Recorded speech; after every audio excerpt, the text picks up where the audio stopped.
Good morning student of class 8th।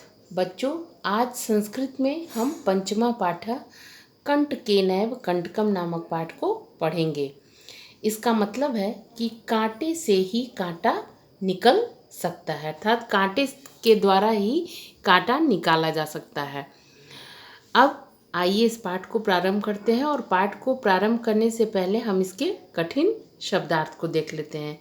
यह एक बहुत अच्छी शिकारी और शेर की कहानी है, जिसमें आप ये देखेंगे कि अगर सही समय पर चतुराई और सही समय पर बुद्धि का प्रयोग किया जाए तो कठिन से कठिन परेशानियों से भी निकला जा सकता है। तो इस कहानी में यही बताया गया है कि आप कैसे अपनी बुद्धि का प्रयोग कर परेशानियों से निजात पा सकते हैं या परेशानियों से दूर जा सकते हैं। तो आइए सबसे पहले कठिन शब्दार्थ को देखते हैं। व्याधा मतलब शिकारी या बहेलिया। स्वीयाम स्वयं की। दौर्भाग्यात दुर्भाग्य से। बंधा हुआ। पलायनम पलायन करना अर्थात भाग जाना। न्यवेदयत निवेदन किया। मोचिष्यसि मतलब छुड़ाओगे। क्लांतः मतलब थका हुआ। ठीक, तो कठिन शब्दार्थ को हमने देखा। अब आइए हम पाठ को प्रारंभ करते हैं। आसीत कश्चित चंचलो नाम व्याधः। एक बार चंचल नाम का कोई शिकारी था। पक्षी मृगादीनां ग्रहणेन स्वस्वीयां जीविका निर्वाहयति स्म। पशु पक्षी आदि को ग्रहणेन पकड़कर वह शिकारी स्वीयाम अपनी जीविका निर्वाहयति चलाता था। एकदा सह वने जालम विस्तीर्य गृहम आगतवान। एक बार सह वने वह शिकारी वन में जाल बिछाकर घर आ गया। गृहम आगतवान मतलब घर आ गया। अन्यस्मिन् दिने प्रातः काले यदा चंचलः वनं गतवान् तदा सः दृष्ट्वा यत् तेन विस्तारिते जाले दौर्भाग्यात् एकः व्याघ्रः बद्धः आसीत्। तो कहते हैं कि दूसरे दिन, अन्यस्मिन् दिने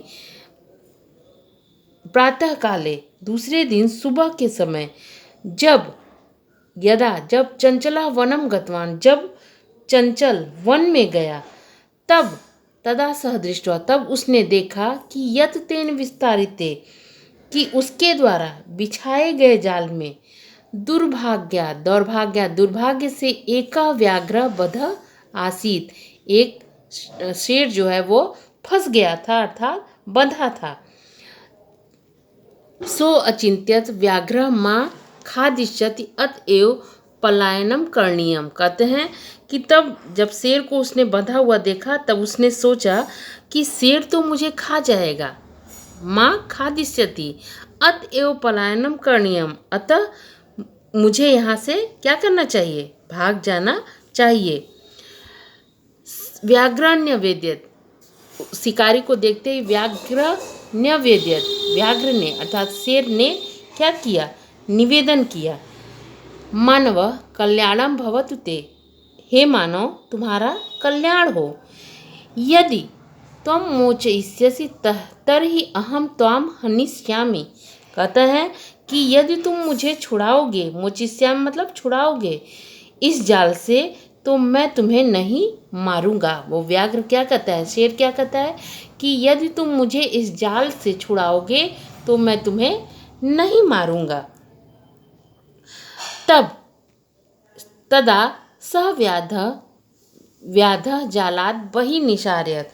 कहते हैं तब उस शिकारी ने शेर को जाल से बहि निशार्यत मतलब जाल से बाहर निकाला। व्याघ्र क्लांतः आसीत, शेर थका हुआ था।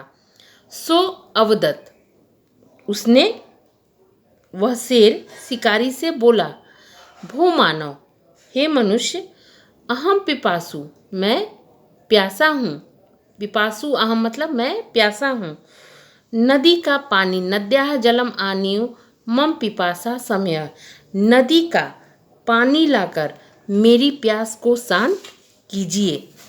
शेर, व्याघ्र जलम पीत्वा पुनः, क्या, व्याघ्र जलम पीत्वा पुनः व्याधम अवदत्। कहते हैं कि शेर जल पीकर पुनः उस शिकारी से बोला, समयम में पिपासा, मेरी प्यास शांत हो गई। सांप्रतम बुभिक्षितो अस्मि, क्या हो गई, अब मैं भूखा हूँ। इदानीम अहम त्वाम खादिष्यामि, अब मैं, इस समय मैं तुम्हें खाऊंगा। चंचला, कहते हैं चंचला उक्तवान, वह शिकारी जो चंचल नाम का शिकारी था वह बोला, अहम त्वकृते धर्मम आचरितवान, मैंने तुम्हारे लिए धर्म का आचरण किया। त्वया मिथ्या भरितम, और मैंने क्या किया, तुम्हारे लिए धर्म का आचरण किया, मैंने तुम्हारा भला किया। तुम्हारे द्वारा या तुमने मुझसे झूठ कहा, लेकिन क्या कहा, तुमने मुझसे झूठ कहा। तुम माम खादितुम इच्छसि, तुम अब भी मुझे खाना चाहते हो। व्याघ्र अवदत्, व्याघ्र बोला, शेर बोला, हे मूर्ख, अरे मूर्ख, क्षुधार्थाय किमपि अकार्यम न भवति, भूखे व्यक्ति के लिए कोई भी काम न करने योग्य नहीं होता। अर्थात भूखा व्यक्ति तो कुछ भी करने के लिए तैयार हो जाता है। कहते हैं सर्वः स्वार्थ समीहते, अर्थात भूखा व्यक्ति कुछ भी कर सकता है, उसके लिए सब सही होता है।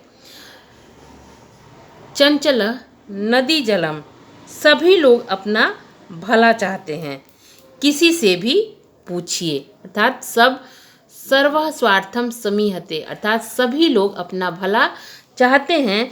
इस उसके लिए, जो भूखा व्यक्ति है उसके लिए सब सही होता है।